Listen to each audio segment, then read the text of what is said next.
शेतकरी मित्रांनो नमस्कार। मी आता जगमपेटामध्ये आहे आंध्र प्रदेशमध्ये। तर तुम्ही पाठीमागे बघू शकता इथं पुंगनूर गायचा फार्म आहे। या फार्मला व्हिजिट करण्यासाठी मी आज आलोय।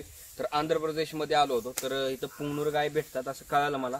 तर बघितल्यानंतर कळालं की इथं पुंगनूर गाय आहे ती खूप चांगली आहे।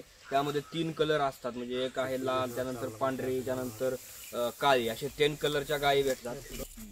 या